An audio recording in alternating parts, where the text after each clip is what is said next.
mauti, hakuna awezaye kuniamsha. Ndugu na jamaa watalia, lakini hata hivyo sitawasikia. Siku nikilala lala mauti, hakuna awezaye kuniamsha. Ndugu na jamaa watalia, lakini hata hivyo sitawasikia. Utakuwa mgeni wa nani wakati kifo kikifika? Utakuwa mgeni wa nani wakati kifo kikifika?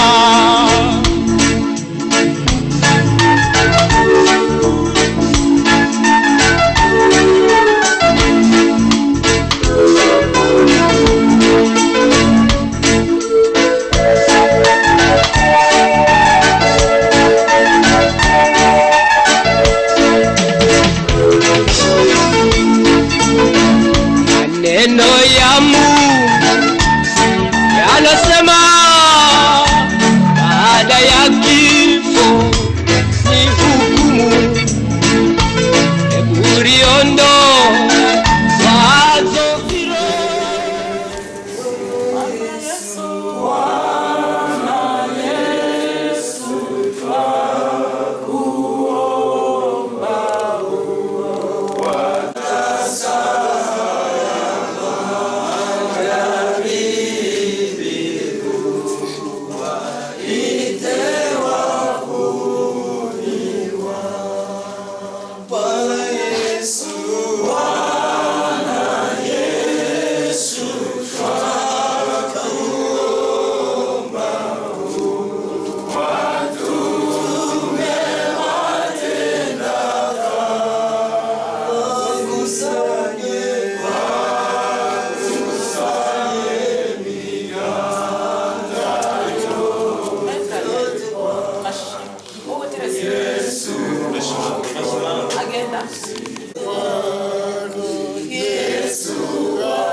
Lakini magari mbali mzee.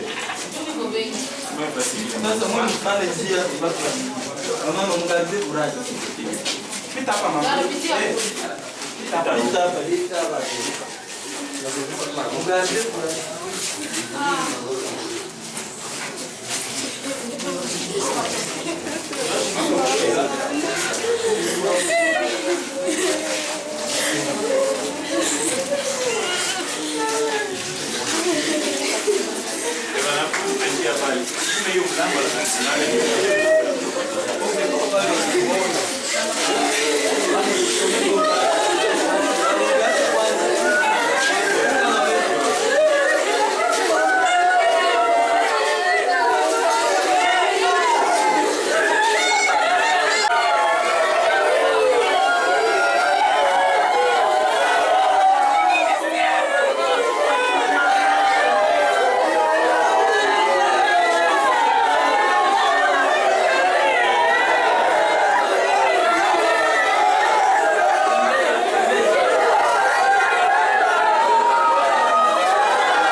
kubwa, baraza kubwa, baraza kubwa, baraza kubwa, baraza kubwa iliketi mbinguni. Mungu Baba kauliza, ni mtume nani atakayekwenda kuokoa wanadamu na dhambi zao zote? Ndipo Yesu mwenye pendo kasema, mimi hapa nitakwenda kuwaokoa watu wangu na dhambi zao. Nitakwenda kuwaokoa watu wangu na dhambi zao. Walimtesa Bwana wangu, msalabani kaangikwa. Walipiga makofi, wakemewa na mate. Ubavuni mwake alichomwa na mkuki, damu na maji ikatiririka. Miupa ya kani aliyoutenda Mwokozi Yesu, uwawa bila kosa. Mbe adui wa mtu iwe nyumbani mwake, ishara Masia alitenda, lakini wakamuua. Mbe adui wa mtu iwe nyumbani mwake, ishara Masia alitenda, lakini wakamuua.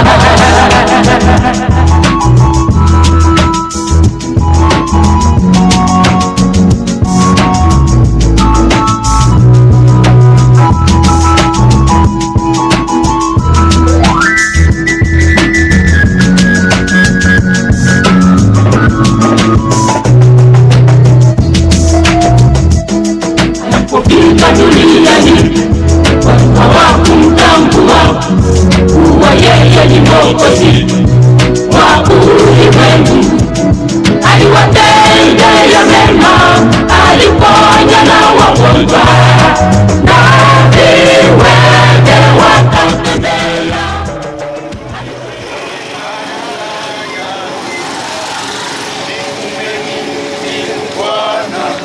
Nitume mimi Bwana, Nitume mimi Bwana, nitume mimi Bwana, nitume mimi Bwana.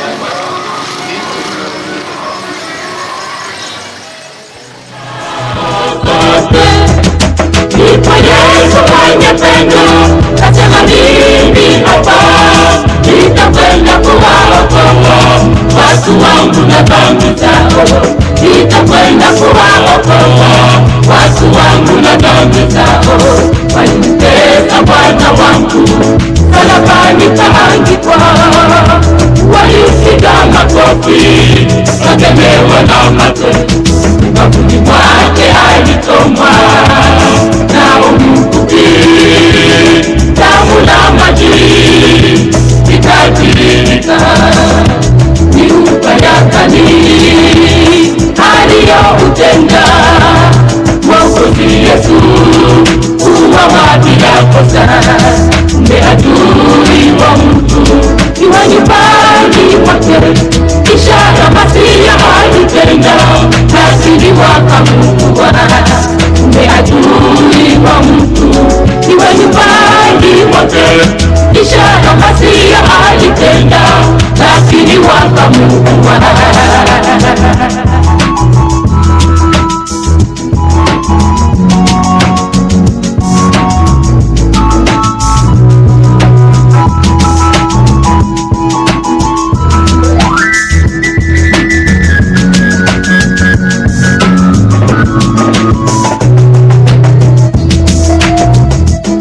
Alipofika duniani hawakumtambua kuwa yeye ni Mwokozi wa ulimwengu.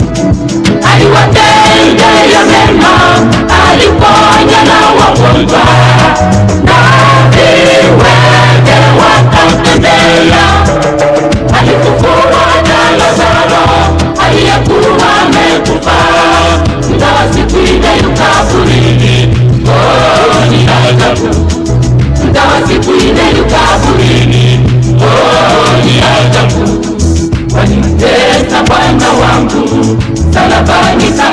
wakamua, walimpiga makofi, akalewa na mate, ubavuni mwake alichomwa nao mkuki, damu na maji ikatiririka. Ni ubaya gani aliyoutenda Mwokozi Yesu, kuuawa bila kosa? Kumbe adui wa mtu ni wa nyumbani mwake, ishara Masia alitenda, lakini wakamuua. Kumbe adui wa mtu ni wa nyumbani mwake, ishara Masia alitenda, lakini wakamuua.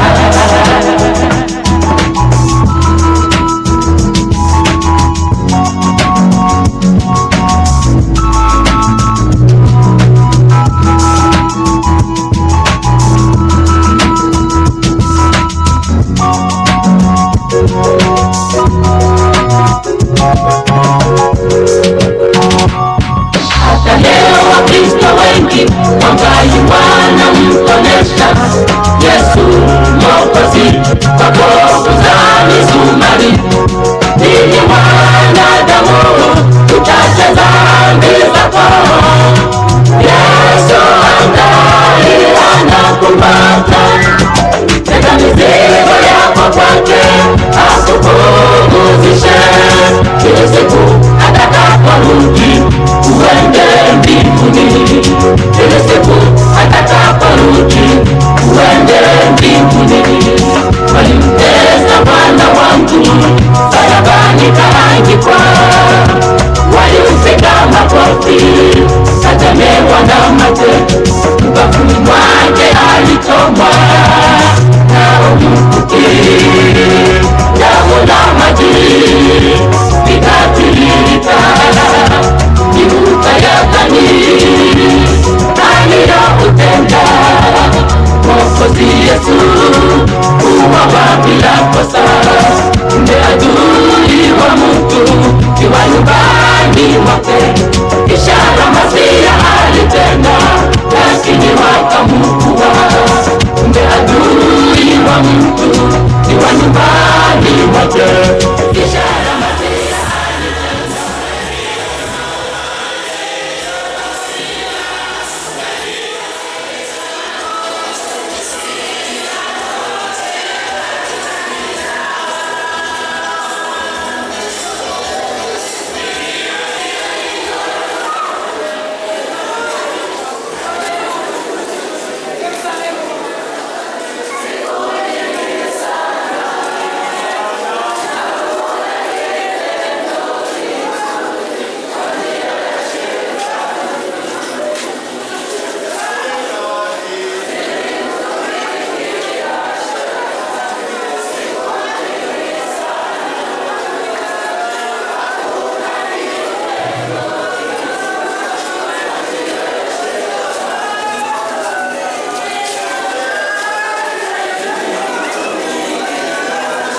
Tunasimama kualika mbingu kukaribia mkutano huu, kuleta mafariji kwa wote wenye kusanyika hapa.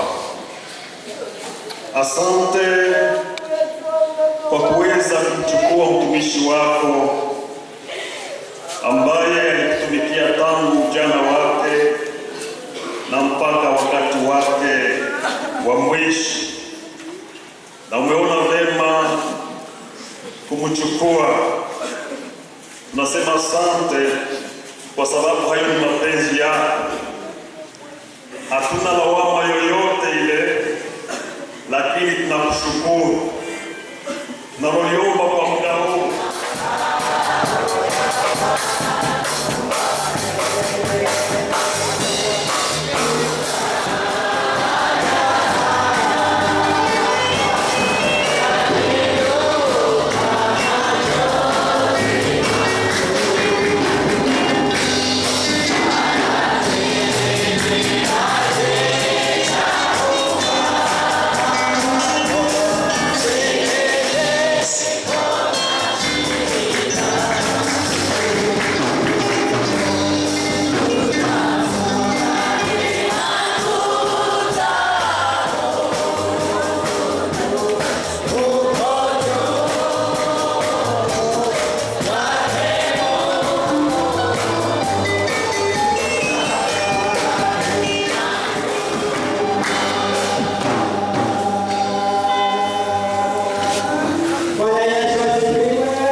kuimba mjumba anafuata na kuendelea nafuata.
Kuna wimbo mmoja ambao tunazoea kuimba, mimi Mkristo niliyeokoka, nimetunga wimbo huu.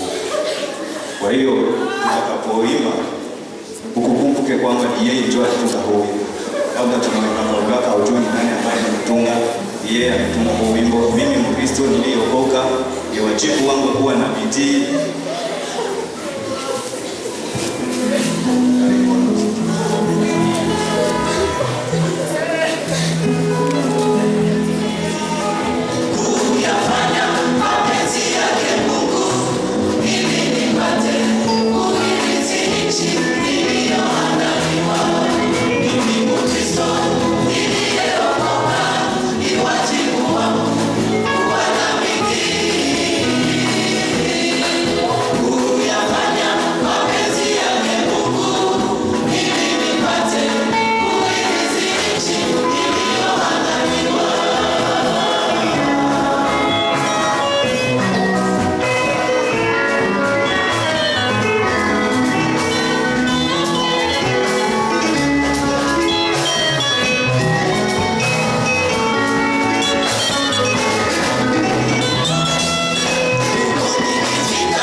Tutasoma sasa neno la Mungu, waraka wa pili wa Timotheo sura yake ya 4 na mstari wa 7.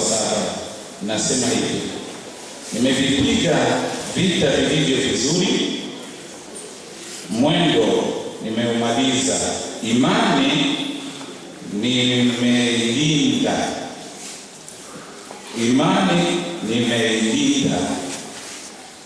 Turudi verse. Nimevipiga vita vilivyo vizuri,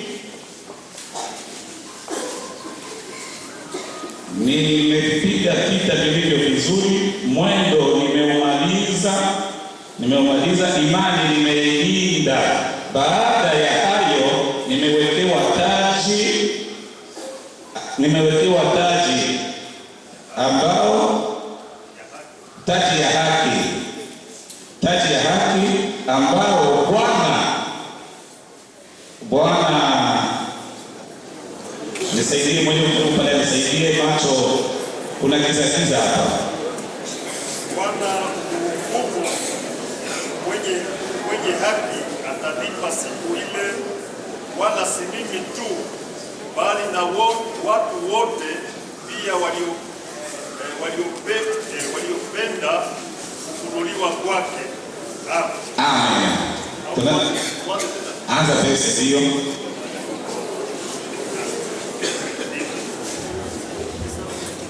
Nasoma Timotheo wa pili sura yake ya 4 mstari wa 7. Nimevipiga vita vilivyo vizuri, mwendo nimeumaliza, imani nimeilinda. Baada ya hayo nimewekewa taji ya haki ambayo Bwana mhukumu mwenye haki atanipa siku ile, wala si mimi tu, bali na watu wote pia waliopenda kufunuliwa kwake. Amen. Ndio tuko hapa katika shida hii ilipata msiba mkubwa ambao umetuangukia, na faraja yetu ni neno la Mungu ndio linatusaidia katika safari yetu ya kwenda mbinguni. Najua wandugu, tangia Mungu kuumba ulimwengu, Mungu ameumba ulimwengu, ameweka vitu vyote tayari, na katika kuumba kwake kitu cha lazima cha bei ambao aligusa kwa mikono yake, maana yake kazi ya mikono ya Mungu ni mwanadamu. Hakumwachilia, amempa maagizo, na katika yale maagizo amempa kuna lile neno ambao Mungu alimwambia Adamu kwa kumwonyesha ile bustani ya Edeni, ambao tunapoona mambo namna haya, tunapoyaona kwa macho yetu, tunakumbuka siku ile Mungu alisema, siku utakula hakika utakufa. Na mwanadamu yeyote kile kifo kimemfikiria, ikawa utisho, woga, hofu kwa mwanadamu. Lakini Mungu mwenye upendo hakupenda kuachilia mwanadamu afe milele, apotee milele. Mungu alifanya wengine mpango mpya wa kumtafutia mwanadamu namna gani mwanadamu atapata tena ule uzima. Na kama huyu wa kwanza ameleta mauti, Mungu akaandaa huyu mwingine wa pili ambao ataleta uzima, ni Yesu Kristo. Bwana apewe sifa. Amen. Kwa njia ya huyu Yesu Kristo, Mungu amefanya mpango mzuri wa mwanadamu aongeze tena kuonekana mbele ya Mungu kuwa mwenye uzima. Na huyu uzima ambao Mungu alileta kwa mwanadamu kwa njia ya Yesu Kristo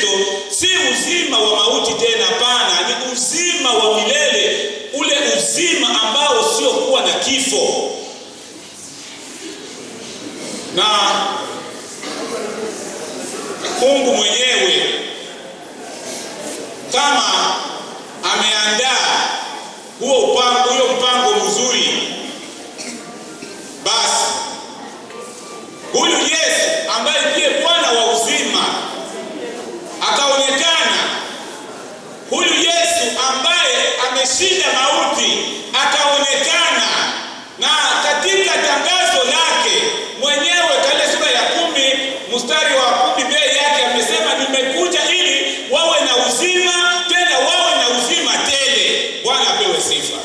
Na ni huyu uzima wa Mungu ambao tuko tunatafuta kwa kutumikia, huyu uzima wa Mungu. Na ndio sababu ujumbe mdogo ambao niko nao siku ya leo, wandugu, tupiganie kutafuta mwisho mzuri.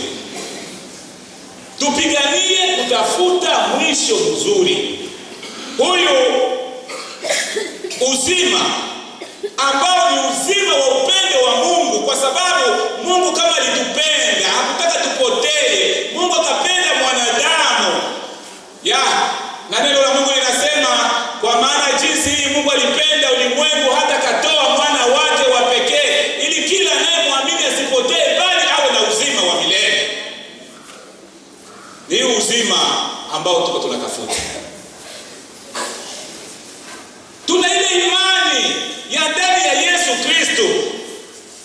Yesu mwenyewe amesema, ijapokuwa tunakufa tutakuwa hai. Ndio sababu kwa njia ya Yesu Kristo mauti haina nguvu tena. Bwana apewe sifa.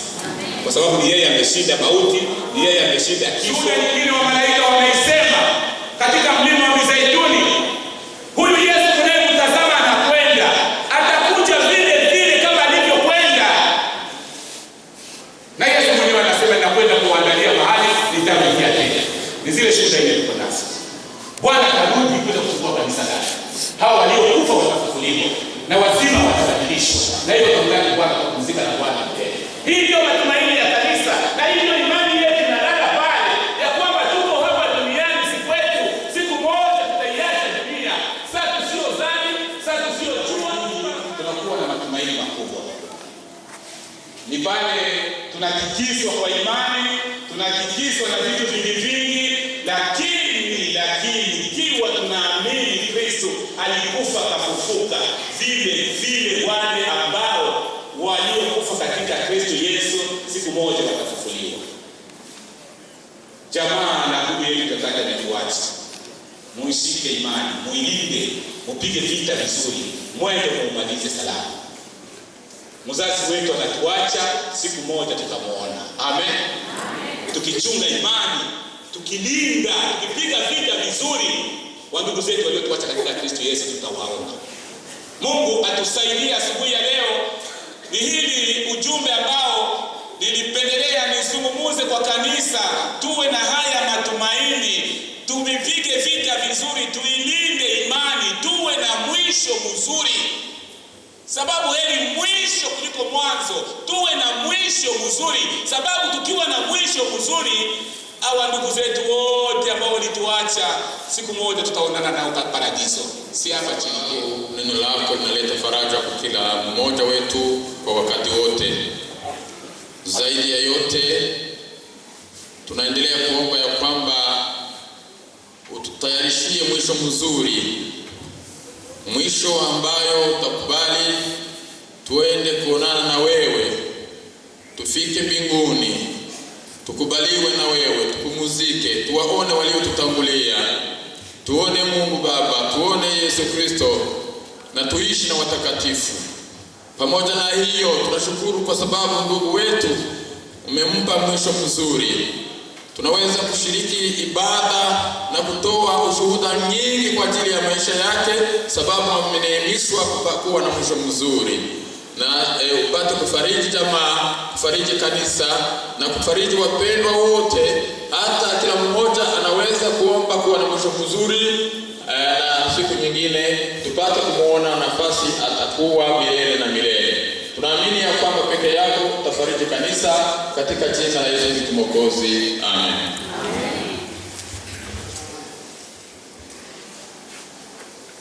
Alikuwa ni mmoja. jamaa na ndugu tukatane. Tunasema karibu. Tunasema karibu pia kwa wategemezi. Tunafanya kitale kichilele na gari. Tunasikia kusimama.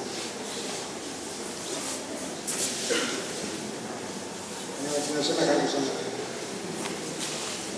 Tunasema pia karibu kwa President wa Kipeke ya Sange Unefaa Mseko. Labda kuna wengine wa Sange Unefaa.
Baba yetu, tunashukuru kama wewe Mungu unapanga moja moja kwa zamu yake.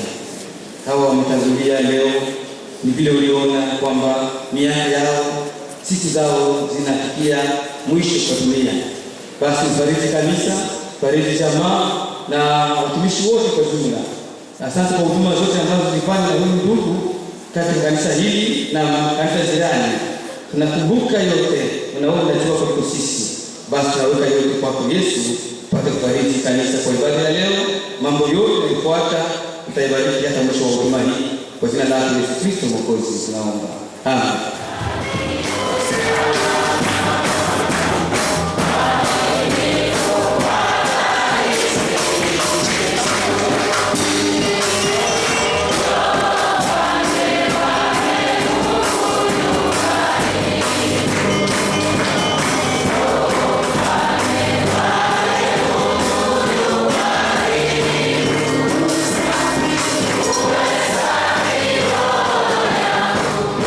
Bye.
asema Roho, wapate kupumzika baada ya taabu zao, kwa kuwa matendo yao yatafuatana nao.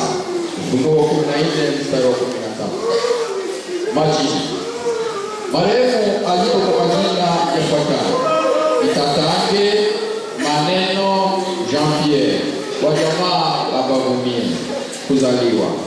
Marehemu Itatange Maneno Jean-Pierre alizaliwa pa Kabindula, Uvira tarehe 1 mwezi wa kwanza mwaka wa 1957 kwa sheferi ya Bavira. Wazazi. Baba yake aliitwa kwa majina haya: Abos wa ukoo wa Bavumie.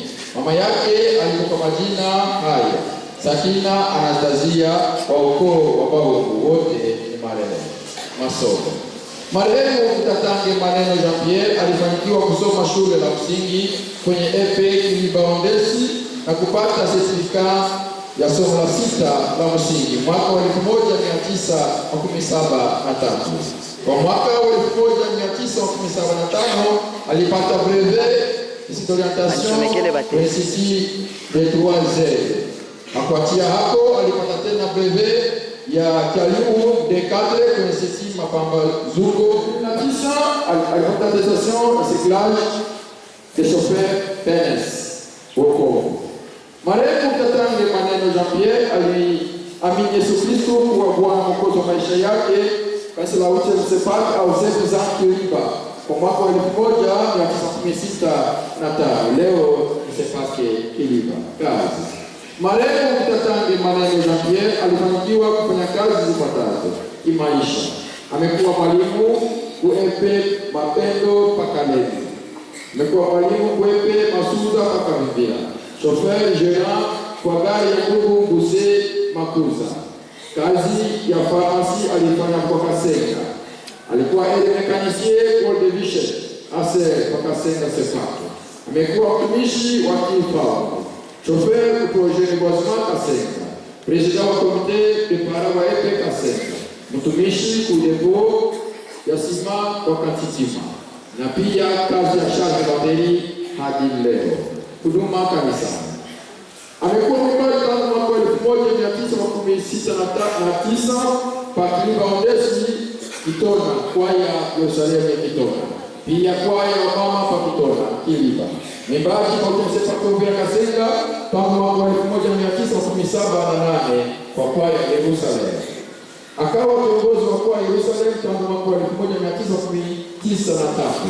Akawa pia shemasi. Katika uzazi wake kupata watoto 7, wa kiume 5, wa kike 2. Walio hai ni wale wote wa kiume. Waliofariki ni 3, wa kiume 1 na wa kike 2. Magonjwa. Marehemu Itatange Maneno Jean-Pierre amesumbuliwa na magonjwa ya kisukari na presha, yaani hypertension, tangu mwaka wa 1997. Matunzo. Marehemu Itatange Maneno Jean-Pierre ingalau kifo kitunzwi, ametunzwa kwa vituo mbalimbali kama vile hospitali generali ya Kasenga Sepac, Saint Paul Katoliki Uvira, hospitali ya Panzi Bukavu, hospitali za Burundi, pia kwa vituo vya maombi alishiriki sana. Kifo. Ilipofika siku ya Mungu tarehe 21 mwezi wa 6 mwaka wa 2015 pasaa 10 za asubuhi, marehemu Itatange Maneno Jean-Pierre akaaga dunia akiwa na miaka 58. Pia akaja jamaa la watu 7, yaani watoto wake 4, wajukuu 3. Shukrani. Jamaa la Bavumie na Bahungu kanisa kwa Yerusalemu kwa kipekee. Pia marafiki na mshukuru kwa kazi zote alizofanyia na tunamtakia pumziko mema peponi. Asante. Uvira Kasenga tunakuwa na neno la kusema mbele machoni pake Mungu kwa ajili ya imani ya huyu mtumishi mwenzetu. Tunasoma katika Yohana Mtakatifu sura ya 12 versi yake ya 26.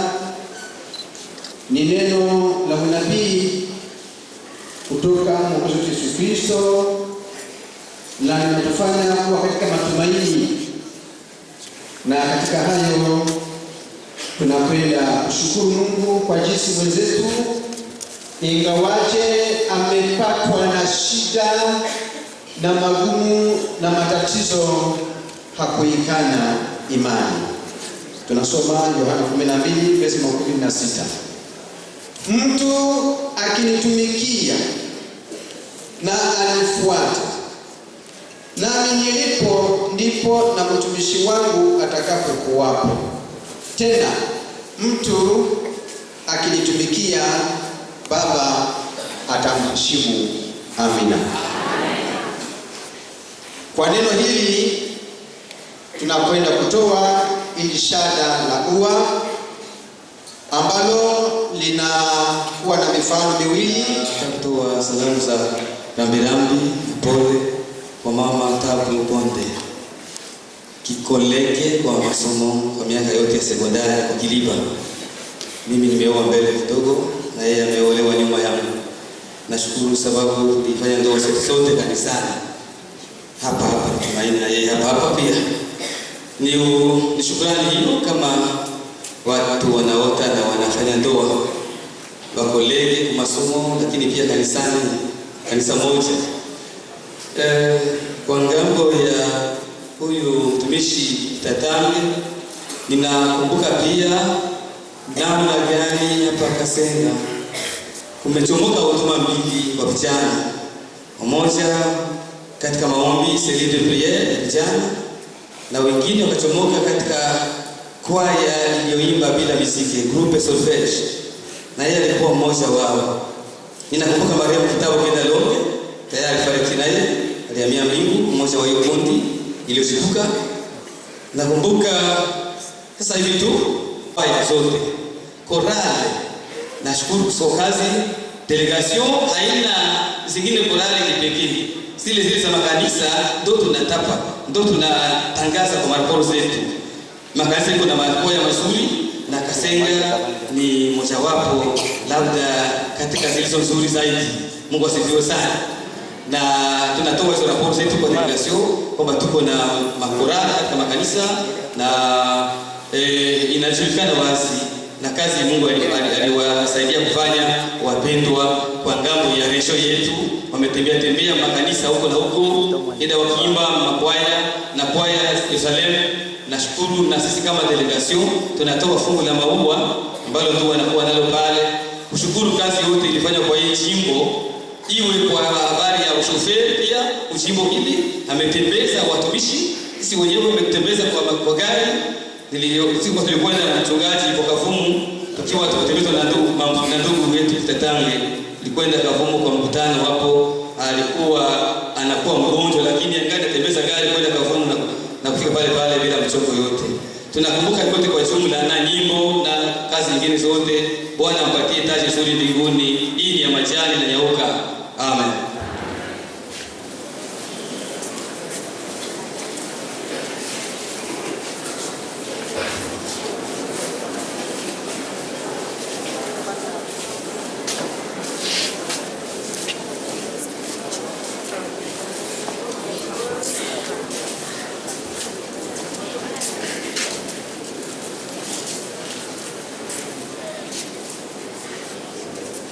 Haleluya.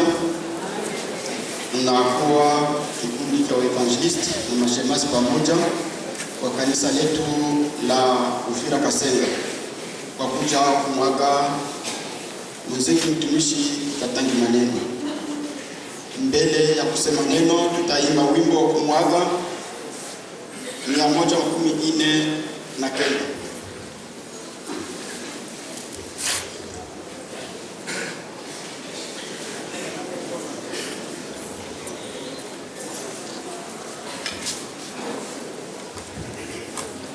Mia moja makumi ine na kenda itakuwa ya kwanza na ya mwisho. Uzimani nao moyoni daima, uzimani Yesu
akamaliza mwenendo wake kama vile evangelist.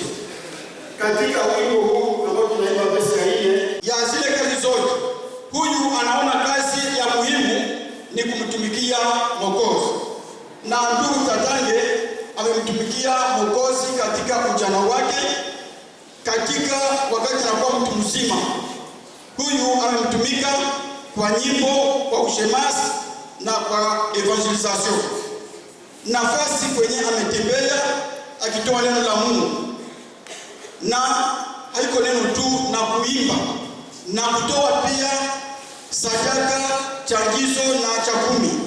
Huyu ametoa, huyu amemtumikia Mungu kwa zile kazi zote amezifanya katika kanisa letu la hapa na katika makanisa mengine.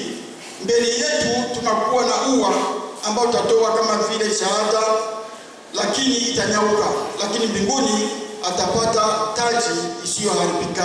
Amen.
Ndugu nitasalimu walifika pamoja na ndugu mabako wao walitoka kwa Odesi Lipa. Ilikuwa mwaka wa 1977 wapokea wakwaya ya usana kwa pamoja na Jean Baba vile kama yeye kiongozi wa pili kwa habari ya hii. Ilipofika mwenye alitumilia wale kwanza kama Pastori Amimo, ni yeye alikuwa shefu wa kama na alipiga gita na tena akordeyo aliweza kuipiga, na hapo tulikuwa tuko katika hali yetu ya sawa. Yeye Tatange maneno mo 17 alikuwa kondukta pamoja na marehemu Ngulumira, na hapo tuliendelea na kazi ya Mungu. Mwenyewe aliweza kuongoza Mika Presida wa 1966 ni wao walikuwa chini ya madaraka, na sasa kwa wakati huu hatuna neno la kusema, tutaendelea na mambo mengine ila Bwana atatusaidia. Hata kwaya vile vile tuseme kwaya ya pili, kwaya yaani kwaya imetusilia sana tena sana kwa mambo ya milele. Aliona wale watu na tukawa pamoja, na hivi tuko pamoja. Naona tuko na vibao vyenye kuendelea, ni kwa sababu tumekuwa pamoja na mchungaji wetu. Yeye hakuweza kusema maneno mengi, alitupa uhuru, na unaona kwaya zetu zote ziko na vyombo, ni kwa sababu ya mchungaji pamoja na baraza. Kila kwaya iko na vyombo vyake, na sote tunaenda pamoja. Ndugu tayari amehama, na kama amehama, nikasikia sauti kutoka mbinguni ikisema, andika, heri watu wafaao katika Bwana tangu sasa, naam, asema Roho, wapate kupumzika baada ya dhambi zao, kwa kuwa matendo yao yanafuatana nao. Haleluya! Yeye anakuja katika paradiso ya Mungu, na sisi tutamfuata. Sasa nauka kwa sasa hivi, lakini pambili atapata taji la uzima. Amen.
Sisi kama waimbaji, ni mwito mkubwa, haiko mchezo hata kidogo, haiko mchezo.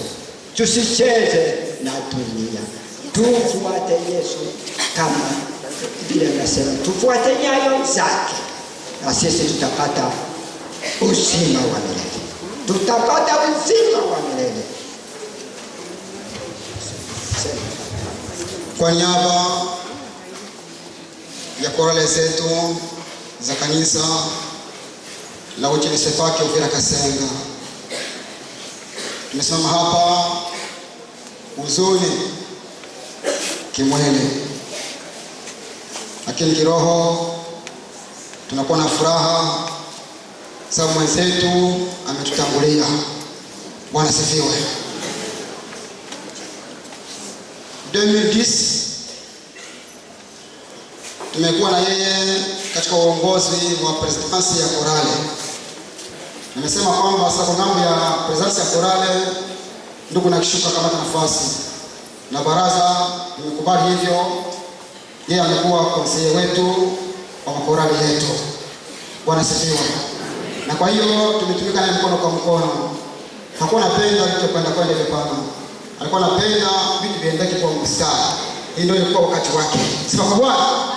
Wakati mmoja alikuwa mgonjwa na amepanga pale kwa kituo cha maombi, na ametuita kwamba twende tutengeneze yeye.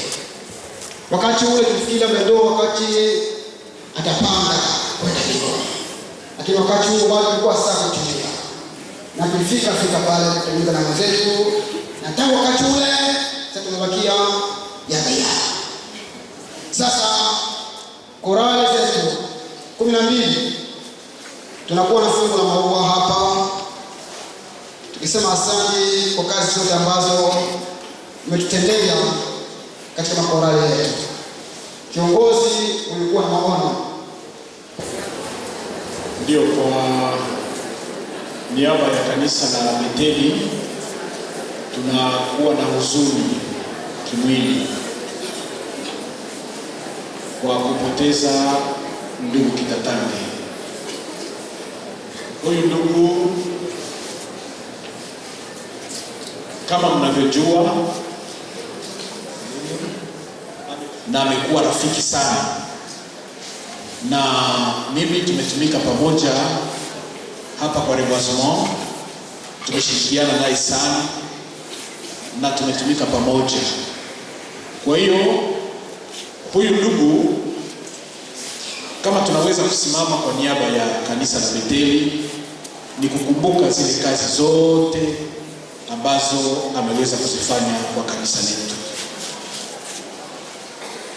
Tunakuwa na ile shada la ua litanyauka, lakini kwa zile kazi zote ambazo amezifanya, Mungu atampa taji ambayo haitaharibika tena. Tulipokuwa tukiandaa mamake, ametuonesha muwe na imani yenye kuvuka mipaka, na amekuwa mtu wa imani. Ile ni watu wako tofauti kabisa, tofauti na watu wa ulimwengu tofauti.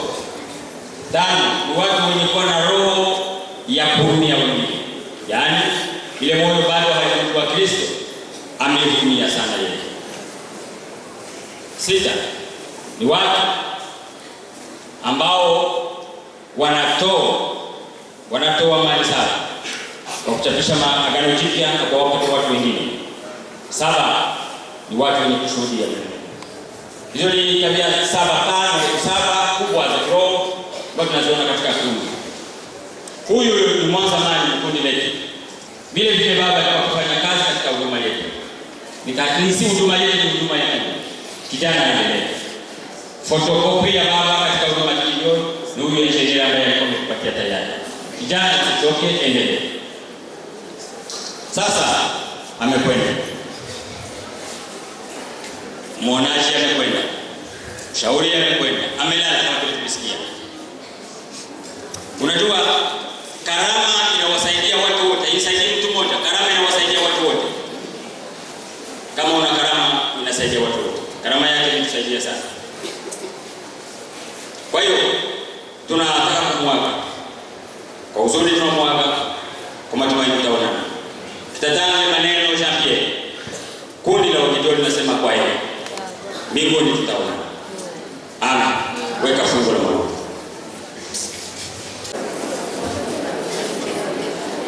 Ndio, kama vile sisi kama vile baba wazasimama, baba tupe moyo.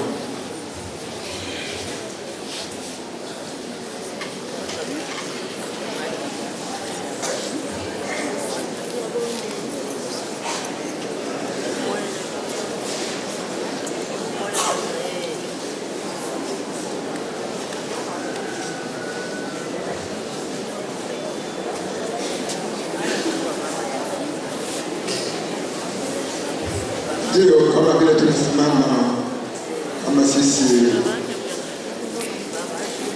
ambao tumezaa hivi ya marehemu Kitatange, tunasimama hapa. Huyu ndiye mkubwa yetu, mzazi ambaye amezaa bibi ya Kitatange. Tunamshukuru Mungu ikiwa Kitatange amemaliza vizuri, ametuchungia binti wetu vizuri. Hakuna hata siku moja ambayo ameleta mashauri ya kwamba unishauri mimi na mke wangu. Ni naanza kukauka, lakini tunajua ya kwamba huko mbinguni atapokea taji ambalo lisiyoharibika. Mungu ampumzishe pamoja wengine watakatifu. Limetusaidia katika maisha yetu. Ninamshukuru Mungu kwa jambo la tatu. Neno la Mungu linasema, Mungu fufua kazi katikati ya miaka. Hilo ni neno la Mungu. Sasa nimefanya miaka 33 na ndoa yangu, Katika ile miaka 33 hakuna hata siku moja ndoa yangu ilikufa, ilikuwa hai katika miaka yote hii 33. Ndoa nyingi zinavunjika, zinakufa katikati ya miaka, lakini ya kwangu Mungu aliilinda. Mungu ametusaidia hata tumefanya miaka hiyo yote, hakuna siku ilijaribu kutikisika kama vile wazazi wangu wamesema. Tumekaa na mwenzangu kwa amani na upendo. Watoto wote, utake usitake, utaingia nyumbani mwa Mungu na utafanya kazi ya Mungu. Watoto wote niliwalea, wote wakawa waimbaji. Kipaji alikuwa nacho amepatia na watoto, akiwakanya kabisa, sitaki kuona mtoto atabaki bila kutumika kazi ya Mungu. Na watoto wote sasa ninashukuru kwa sababu wamewaacha katika kazi ya Mungu, katika nyumba ya Mungu. Hii ndio furaha kubwa nimekuwa nayo. Kwa hiyo nimemshukuru sana mume wangu. Mungu ambariki na Mungu ampokee mahali pema. Ninajua tayari amepumzika katika watakatifu. Na hii ndiyo shabaha yetu wa Kristo, kwamba tuwe na mwisho mzuri. Kwa hiyo ninamshukuru Mungu sana, sijui niseme nini. Ninashukuru Mungu nifikisha siku ya leo ya kumsindikiza kwa hatua yake ya mwisho. Ndiyo mwisho wa ndoa yetu, maana ndoa ni mwisho duniani. Kwa hiyo ninasema asante kwa Mungu sana. Ninafikia siku hii ya leo ya kumsindikiza katika maisha yake. Mungu abariki. Sina la kumpa, lakini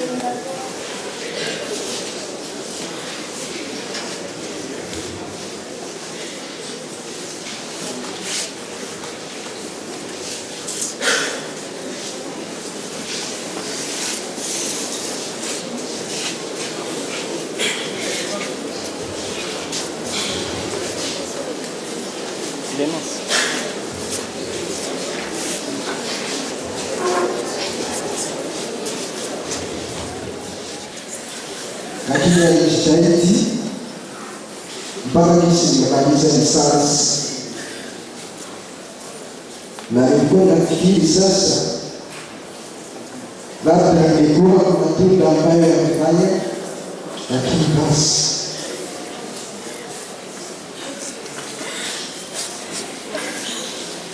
tutakwenda kuimba wimbo katika nyimbo za wokovu namba 69. Tutaimba vesi mbili tu, tutaimba vesi ya kwanza na vesi ya 5. Tusaidiane kabisa na kwa Yerusalemu pia.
ni kama mfano tu, lakini najua Mungu atakulipa zaidi. Amen.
Ningehitaji ile delegation ambayo tulikutana jana, nilipanga hapa juu.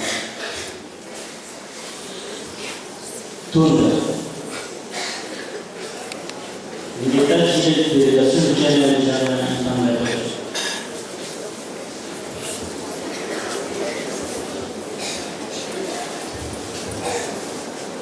Na pia ningeita wanafunzi wetu ambao tusimamia wangesimama kwa hivyo basha mwanisa maybe kwa wangesimama kwa hivyo.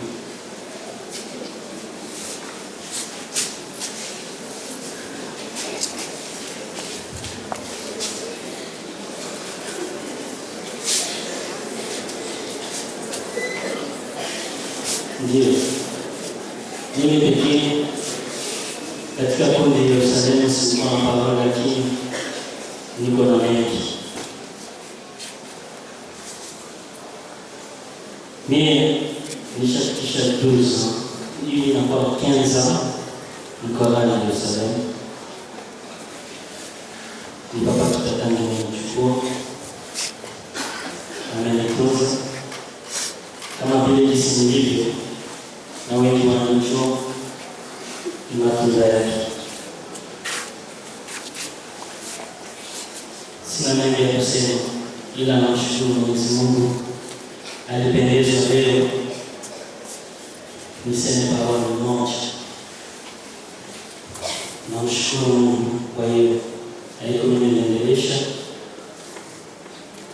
ndio kitonga kazi kama vile pamoja na wanafunzi wetu na tunashukuru Mungu kwa kutufikisha siku ya leo, kwa sababu yeye ni mwanafunzi wa kweli. Yeye ndiye anajua mwanzo wa maisha yetu na mwisho wake. Sasa sisi kama vile wanafunzi tuko katika kipindi kigumu, tuna mtihani bwana, lakini wakati tunakuwa zaidi na nyakati ngumu ambao tumepoteza viongozi wetu na baba wetu wa imani, pia na baba wa familia. Kiongozi wetu ambaye ametuacha, nimesimama hapa na wenzetu kujiwakilisha kama wale ambao wamefanya kazi pamoja naye. Tumetumika si muda mfupi na kiongozi pamoja na mamseka, na nilipoingia kwa kwaya alikuwa ni mwalimu, na mimi nilipokuwa kazini nilikuwa kama kiongozi wake wa kazi, na nilichukua hii heshima ya kanisani nikamwambia, wewe ni kiongozi na ni baba, basi na hapa kazini utaendelea kuwa kama kiongozi. Kwa kweli tumetumika kwa ushirika katika kundi letu la Old Vision, na tulikuwa na viongozi kutoka Alemania na Kishasa. Hakuna siku katika ile grupe yetu kulikuwa na kelele, isipokuwa ametusaidia na tumeshimama kama Wakristo. Si kwamba wengine wanatraire imani wanapopata kazi ya pesa nyingi na kuchukua wake wengine na kufanya mengine mambo, lakini kiongozi ametusaidia kanisani. Tulipokuwa kazini, alitufunza zaidi kuchunga Ukristo. Neno alikuwa anasema ni lazima mtu ajue kuchunga Ukristo na utakatifu, sababu wengi tunashindwa kujua utakatifu na Ukristo, na sababu ya hiyo alitumika sehemu mbalimbali kutia faunde. Hakuna siku tulisikia ameiba mazutu, hakuna siku tumesikia eti alipiga mkenge kwa reservoir iko na iba. Hapana, kote kwenye alitoka na ushuhuda mzuri, na ndio maana na sisi tunaleta hizi shuhuda kwa mwisho ya kwamba katika umoja wa kazi na washoferi wote tunaenda mtolea hii ambayo itanyauka. Tunajua kwamba mbinguni atapokea taji isiyonyauka ambayo itakuwa ni taji ya milele na milele. Amen.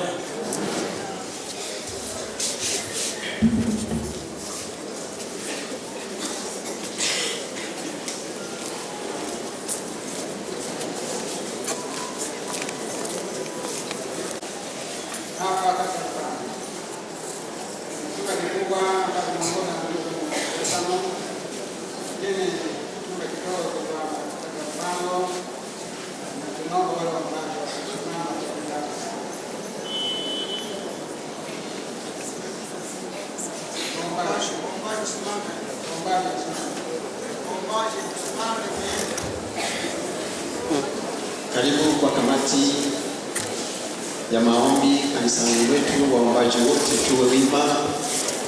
Kanisa lolote lile, kama uko muombaji tuwe wima. Tutaimba wimbo unasema, Bwana niongoze nimalize mwendo salama. Tutaimba pia kwa wingi, Bwana tuongoze tumalize mwendo salama. Baada ya wimbo huo tutaacha nafasi kwa huyo ambaye tunashika na maombi. Tunakuwa wazee wa wetu tunahusika kama vile washauri, lakini tunakuwa na kamati na huyo msimamia kamati Kashaki atakuja kusema neno kwa ajili ya shukrani na kutoa ile fungu la maua. Mwili salama, Bwana niongoze.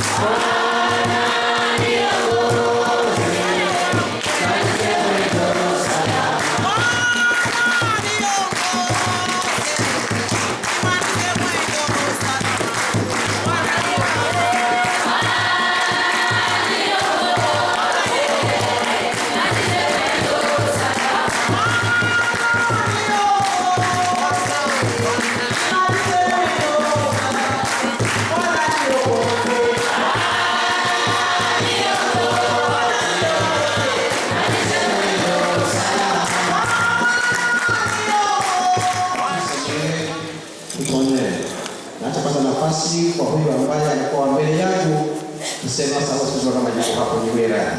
Karibu. Ndiyo, tunakuwa hapa kama kamati kubwa ya maombi ya Kasenga. Nimeshakuwa hapa tangu siku ya 3 nilikuwa Bukavu, na jana nilipata simu kwamba